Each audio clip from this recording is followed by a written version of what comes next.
Hi, everybody. Welcome to AutiMuse Podcast, where this podcast will be discussing about the research of music and autism from personal experience in education and in the music business with all people alike. I just want to record this episode as an introduction to this podcast of like coming from personal experience, like myself being in high functioning autistic spectrum, being diagnosed at the age of 6. There is a lot of people out there in the autistic spectrum who got inspired into music in all different genres alike. Like myself, being mainly a blues musician who's composed in different genres, but at the moment I'm freelance in production and in composition as well, mainly just to promote myself as a musician and producer. I'm also in the process of composing new songs for for a couple of albums I've got coming up.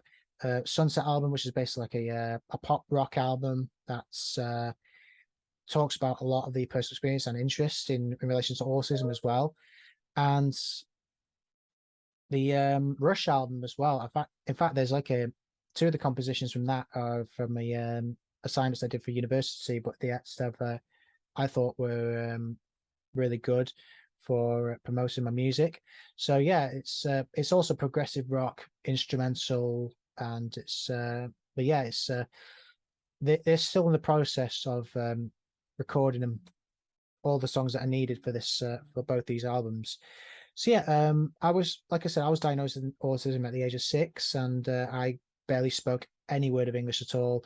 Well, being born in England, so I didn't want to like make it sound sarcastically there, but yeah, I uh, I couldn't speak. I couldn't think either, because I also struggled understanding people with people on their sense of humor and how they interact with other people, showing emotions. Like, do they really love each other, and other like relations to romance or social social activities and many more.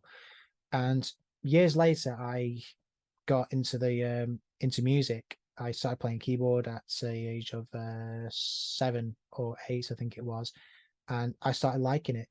Uh, I started taking lessons at Our Lady's Primary School over in Edgerley at Stockport Town Centre, and I really liked it. It was really good fun. In fact, I learned some basic knowledge of music theory at the same time, and then when it came to high school at the age of 11, I think it turned, I got into the playing the electric guitar, and my first electric guitar is the guitar behind me, the Les Paul copy, which is actually a vintage V100, which is basically a copy of a Les Paul. And then I started playing different covers, and I started like learning fast as well, because like when I started taking guitar lessons, I was learning really well. I just like visualized what my tutor was doing, and then just like copy it as best I can, like up to perfection. And then I started practicing by myself and got into the habit of playing playing all musical genres alike, but mainly rock and roll music and metal music, because I grew up listening to them ever since I was a kid, because my dad and his two brothers who were heavy metal fans. Like my dad's eldest brother was a fan of Judas Priest and other progressive rock bands like Yes, Genesis, and other progressive rock bands alike. In fact, and also his friends from school, they also like grew up listening to heavy metal music as well, and progressive rock too. Then I went over to college. In fact, because I back in high school, I was only just started to communicate well with others. In fact, understanding their sense of humor, and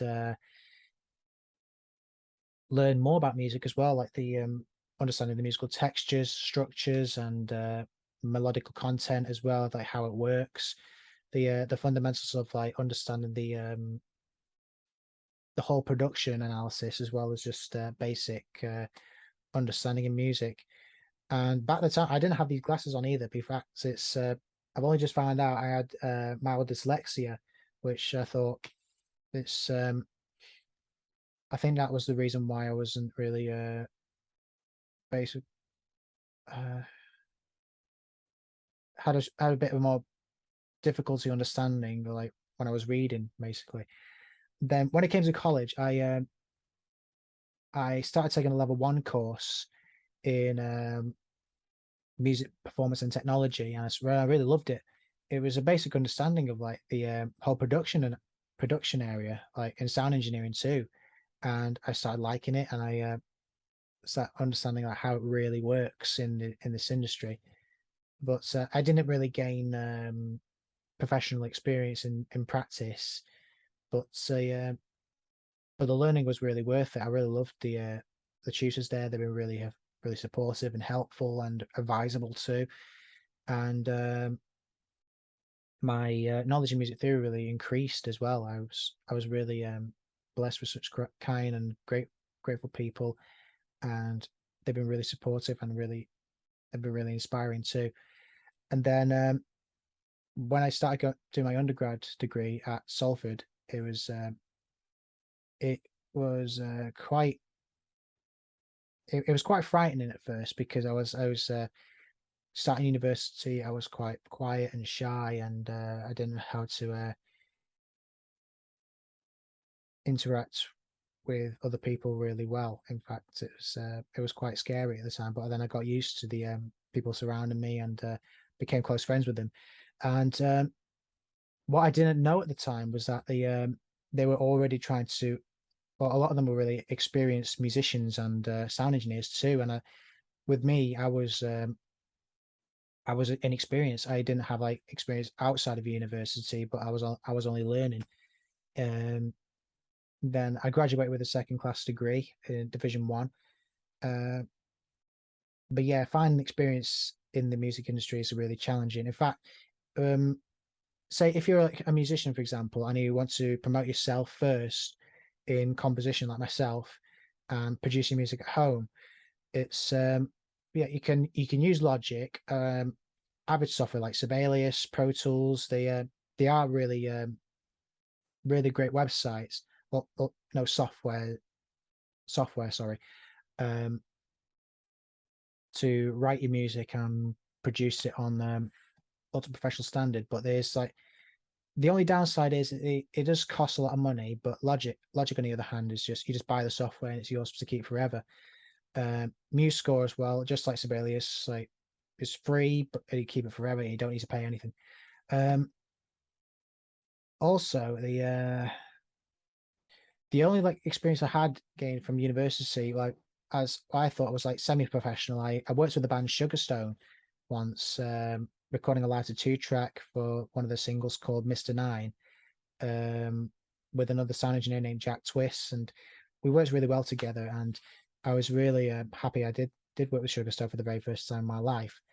And then I worked with a Latin pop singer named Jose Mesa, who's I thought was a really great guy. He was a really great friend of mine, and we had really great chats together. In fact, he was a really talented musician both in Latin pop music and salsa music, and he could play other genres really well too. And he was a great sax player and bass player too, and a guitarist. He's great too.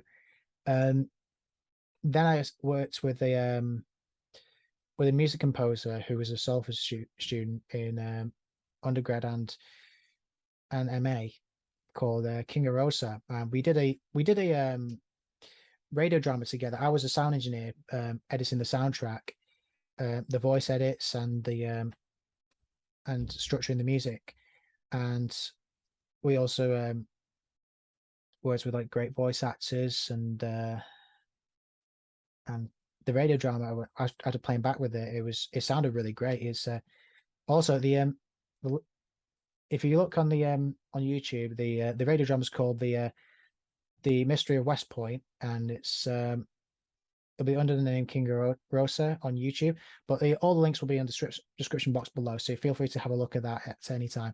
So yeah, for all my musical content, all the links will be in the description box below. So feel free to take a look at it and give your thoughts, comments, and for likes, dislikes, and many more. And I'd really be grateful to leave if you left a comment on my music to see what you think. So yeah, but what I want to talk about next is finding work in the music business, because I know it is a really struggling business to get to, because it's making a career out of it can be really difficult unless you make it reliable by really pushing yourself out there and trying to like get other people's attention.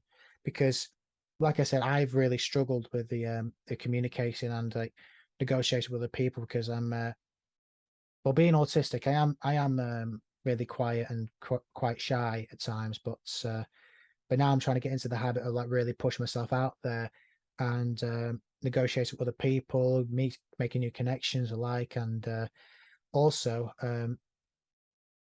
making the decision of like recording other venues as well. Because my friend who owns Habitat Studios, named Samuel Keane, who is he is a really great guy. In fact, he's he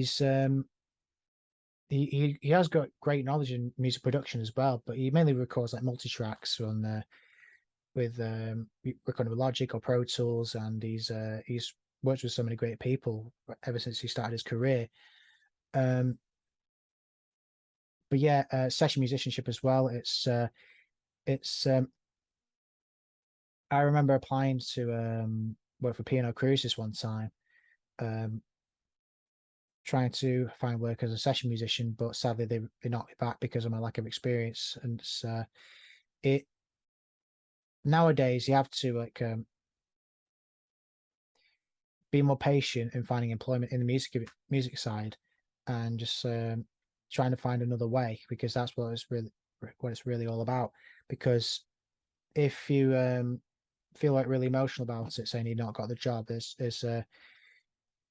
but there's always another way. So it's just keep your chin up and keep up with hope, because that's what it's all about. And if you get the opportunity the next time, then you're definitely going places. But but if you give up, it's pointless really, because you need to really get yourself out there. Like I said earlier, it's that's what it's really all about when it's comes to finding work in the music business. So yeah, thanks very much for your time today. It's I really hope this video finds you well, and hope you learned a lot from the how music and autism works in the coming from personal experience in the education and work in the music business. So yeah, the we'll be um we'll be doing we'll be filming more videos on a irregular basis. We'll be finding more candidates in the meantime. But if you have like any questions or comments about the how music and autism works in relation to like any psychological areas in therapy as well, that's another subject I'll be talking about in music as well. Yeah, feel free to give me a comment, and we'll discuss a bit further about the whole subject. Thanks for your time, guys. I really hope you enjoy this video, and I'll see you again soon. Bye bye.